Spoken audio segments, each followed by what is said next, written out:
This is a really cool self-starting siphon. So you just put it in the water, and there it goes.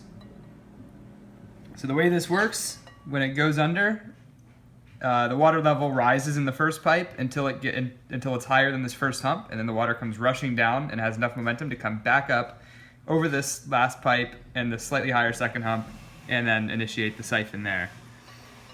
So this is 3D printed, and check out the Thingiverse link, and I'll also put a video for a better explanation of how this works.